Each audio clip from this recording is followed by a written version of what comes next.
My name is James Williams Jr. This is Comfort Habit number 2. And before I take my nap before work, I want to talk to y'all. So, I've been watching a lot of Bigfoot videos, and I watch a show, Monster Hunters or whatever the hell it is, with the country boys from Virginia. And I like those guys. I would love to be on their show, but there's only like no people of color on their show. And I don't know why that is, and it's not because it has anything to do with them being white or anything.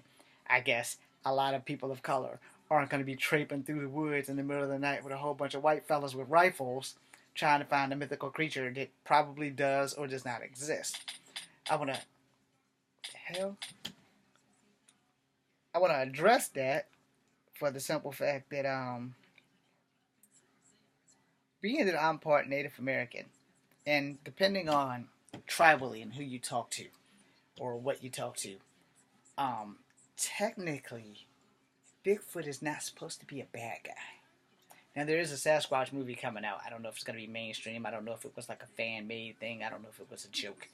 I don't want to go through the same bullshit I went through with that Legend of Zelda hang-up on YouTube, where I went to movie theaters on the day that it was supposed to come out, and I looked like a complete douchebag full of dick tips. Or a 125-pound sack of assholes. Really stinky assholes. And I went to the theater, and I was asking them about this damn Legend of Zelda movie. And I pretty much got fucked right in the actual ass on that because there was no movie. It was some fan-made fucking joke. And it hurt my feelings because, I had the money saved. I saved up for weeks for this shit because it was going to be in like IMAX. And I was like, yeah, Legend of Zelda. Who hasn't played Legend of Zelda? I'm a product of the 80s and 90s when it comes to my childhood. I was born in 73. So by the time the 90s came in, I was a teenager and about to be an adult. And I just knew that there was going to be a Legend of Zelda movie. Just like that fucking Thundercat movie that we were promised that we never got. Also, like those real actual hoverboards from 1984 with the Michael J. Fox movie where by 2015 we'd have hoverboards. We actually have flying cars and all that Jetson shit, except for in the Jetsons, if you notice that there are no black people in the Jetsons. But anyway, moving on back to Bigfoot. So depending on tribally and who you talk to, whether it's the East Coast, the Plains, or the West Coast Native Americans, Bigfoot technically is not supposed to be the bad guy. But a lot of people, like I said, depending on how you go tribally, because if you know anything about Native Americans, we migrated from the west coast of America, and basically it started in Alaska, and we splintered off to Iceland, Greenland, whatever the hell is near the North Pole, and we splintered down all the way to the southern tip of South America. So here's your history lesson on that. If your ass is Mexican from Mexico, you're Native American. If your ass is Aztec, Incan, or Mayan, you're Native American. And if you're the Native American country in the Amazon, that whole little strip down there, your ass is Native American. And let's go ahead and slap you in the face with the same thing that was slapped in front of my face was, you're also fucking Asian. Okay? So we were basically the nomads, the dogs, the wanderers, the explorers of Asia who basically got lost, found a new country, found a new culture, found a new heritage, and boom, here you go. Now let's get on to Bigfoot. Because I believe, if I'm saying this right, and I could be wrong, again, tribally speaking, they were here first. And we didn't start off peacefully, and then we became peaceful, sacrifices, brides, that kind of thing. And initially, they became more of our guardians and our protectors. And after all, you're in a country that's you discovered 20,000 years before the Europeans ever came, before the Chinese guy got lost on the ship and found America and went back, and he actually found America first. So, depending tribally who you're speaking to, technically Bigfoot is a guardian. Like the Thunderbird, like Coyote, like the Deer Woman. Alright? So I'm watching all these Bigfoot videos, and a lot of people are afraid of Bigfoot, and rightfully so. I would pretty much be afraid of a 9-foot giant hairy man thing running around through the forest, acting like he owns the place, because they used to own the place. But I will say this, in the world, myth and legends have some truth to them, all of them. So dragons probably did exist. and unicorns probably existed too, or somebody just had an imagination from hell. And I guess if you talk other people the same thing long enough, eventually they'll believe it too. Now, I will tell you, because I do believe in Bigfoot, I do believe in fairies, and you can judge me and you can get the finger at the same time. I damn sure believe in Coyote the Trickster, and I damn sure believe in the Deer Woman. And the Deer Woman is a spirit of vengeance, just like the Crow was supposed to be a spirit of vengeance that brings you back from the dead. Again, that changes tribally, so therefore, now depending on who you ask tribally, if you really want to know about these legends, the best thing I can tell you is find an elder from a Native American tribe to ask. But we're going to be on Bigfoot, so I'm going to stick to Bigfoot. I'm not going to get on any of the other things, not going to get on my graphic novel, any of that shit, but I'm going to get on Bigfoot. There's pros and cons to this, alright? Pro, we proved that he exists, and he doesn't try to kill us all. Con, we proved that he exists, and he does try to kill us all. Now, I say this because a lot of people don't understand it. If you hunt the wrong animal, you become hunted by that animal. And you might not understand this, but these things are territorial, like bear. There are some things in this world, and I'm going to just be blunt about it. I'm not going to sugarcoat this at all. I'm just going to give you the whole 1,000. There are some things, and even some people in this world, that you just don't fuck with. It is no other way I can put that other than you just don't fuck with them. Now, you may not like how I said that. So let me say that a little bit more polite.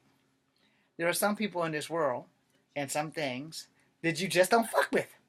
Oh, y'all thought I was going to get, like, really polite.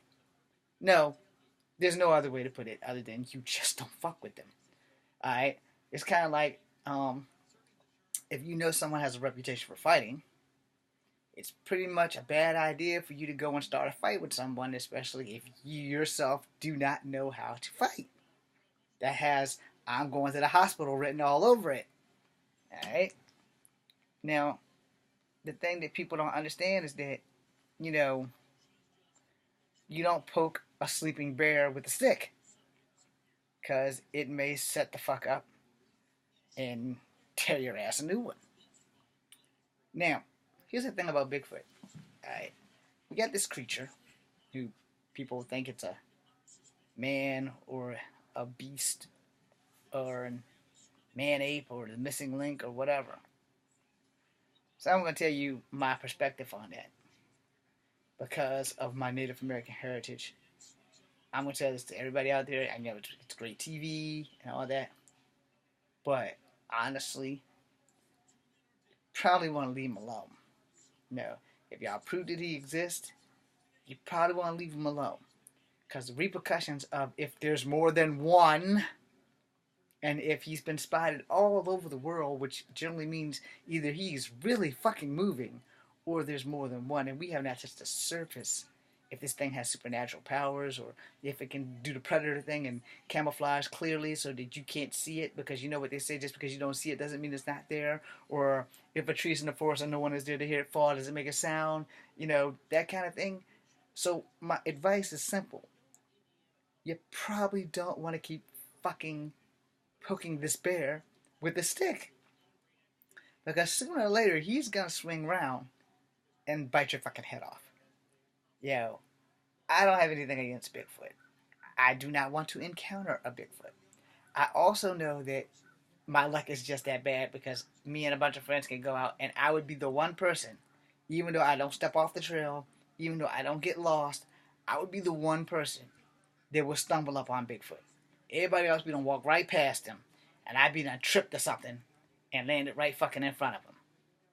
And then I'd be done shit on myself. I wouldn't be able to get to my cell phone fast enough to take the picture. Also, having a hip replacement means I probably won't be able to run. I'm not a screamer, so I wouldn't be able to cry for help. But I will tell you this, I am a fighter. I'm probably not going to win that fight. It's probably going to be incredibly one-sided, because I'm only 5'3" and a half, even though the DMV and the military took that half away from me. But I also wouldn't really try to fight. I would probably try to communicate with it and pray like hell that it understands English.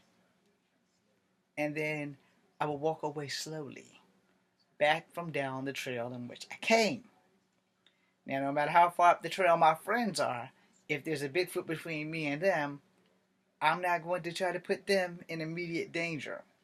But if they're dumb enough or brave enough to come back, yeah, I said that, dumb enough or brave enough to come back down the trail and see me encountering this beast, I hope that they are either going to help me or scare him the fuck off. Let's pray for the scare him the fuck off thing. We have been known that Bigfoot likes to throw rocks at people. And not just little tiny rocks, like stone rocks and boulders and cement-sized bricks and shit. I ain't trying to get hit. No. Because, as I've said, and as I've quoted from Street Fighters and Bison many a times, it's better to give pain than receive it. Like, in general. No matter what situation, it's always better to give pain than receive it. Now, I'm going to tell you, again, I watch all these shows. I do believe in ghosts. And it's like, do we really want to test this theory of ghosts can't hurt you if you go over running water? That's what I was told all my life. Well, if you live by the river or if you go by running water, like if you drive over a bridge, a ghost isn't supposed to cross running water. Really? It's a ghost. Who says they can't cross running water? It's a fucking ghost. They're already dead. What's to stop them from levitating across running fucking water? Now, I don't know about holy water, but, if water comes from the earth and earth was created by the good Lord, then all water should, in effect, be holy. It kind of goes against the Highlander theory about no fighting or taking heads on holy ground.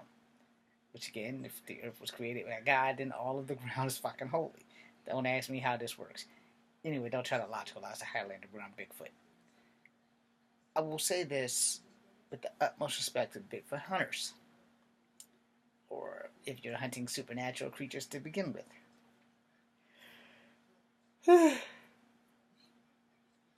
First off, better make sure it's worth it. Second off, better make sure it's worth it. And third off, a good run is better than a bad stand. Alright? Something someone always told me because I like to fight. It's like, well, if you can't beat them, a good run is better than a bad stand. And my retort to that is, there's no one I can't beat. The problem is, you can be very skillful, and the only reason that I'm going to lose is if I tell myself I'm going to lose. Because the only person who can ever stop you from winning a fight is you and your skill level. And if you're not a very skilled fighter, I don't recommend you going around starting fights with people. Especially as a 7-foot giant hairy monster that could probably maul your shit in one swipe. So, what do you guys think about Bigfoot? Do you want to go with the tribal expression of he's not really a bad guy, and he's actually a guardian, and not just of tribal people, but of all people, and he's supposed to protect the earth, but if you guys kill him off, he can't. And what if he's the last line of defense between us and whatever's in the universe? How do we know that he hasn't been placed here to protect us, and not just tribal people, us in general as a whole, and everyone else? The only catch is, he lives in the wild. He understands the wild. And how do we know he isn't the one that taught us how to operate on ourselves? How do we know he isn't the one who taught us how to hunt animals and eat and survive? Cro-Magnon man was dumb here, not here. The wheel was made by a man who was not very smart. No, it became a necessity invention when cavemen ruled the world. They had to make things. But I don't know about medical provisions. I'm gonna make a video about time traveling after this. I'm James Quinkmachine. It's co-founder number 2. B, C, and U. Hope you guys are into Bigfoot, and if you're not, maybe you guys want to check him out. I'm into Bigfoot. I'm into anything supernatural. And if you can believe in the good Lord, then you can believe in everything else that's supernatural too. I'm James Quinkmachine, co-founder number 2. B, C, and U.